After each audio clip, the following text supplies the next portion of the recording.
World closest it's ever been to catastrophe is Doomsday Clock set at 90 seconds to midnight. The Doomsday Clock has been set at 90 seconds to midnight, the closest it has ever been to the marker that represents global annihilation. The decision to move the clock forward was announced this afternoon in an online livestream hosted by the Bulletin of the Atomic Scientists, which has updated the clock regularly since 1947.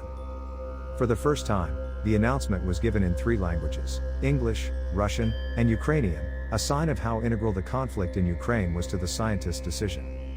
The Doomsday Clock is intended to provide a chilling visualization of how close humanity could be to the end of the world. When the idea was first introduced at the dawn of the Cold War, the clock was set at 7 minutes to midnight.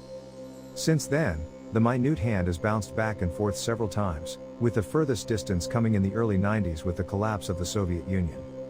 At that point, the scientists at the Bulletin decided the world was more unlikely than ever to be destroyed in a nuclear war and wound the Doomsday Clock back to 17 minutes to midnight.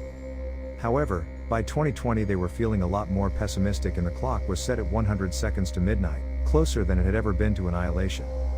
It was kept there in 2022, with 3 global threats in particular being given as a reason: nuclear war, climate change and cyber-enabled information warfare. For today's live stream, the scientists were joined by speakers including Mary Robinson, the first woman president of Ireland, and Elbegderd Zakia, former president and prime minister of Mongolia. Robinson spoke about standing beside the clock as it was moved to 100 seconds 3 years ago. Now, she said, the threats are even more acute, and the failures of leadership even more damning.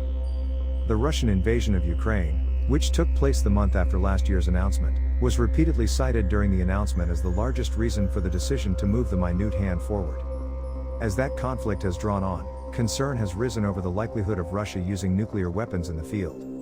Ahead of today's announcement, Bulletin President Rachel Bronson said, "The continuing stream of disinformation about bioweapons labs in Ukraine raises concerns that Russia itself may be thinking of deploying such weapons. There is no clear path for forging a just peace that discourages future aggression under the shadow of nuclear threat. The use of bioweapons or nuclear weapons would escalate the conflict significantly, and inevitably lead to major outcry from the international community." Meanwhile, the threat posed by climate change has only become more stark in recent years, as natural disasters such as the floods in Pakistan have hit the headlines.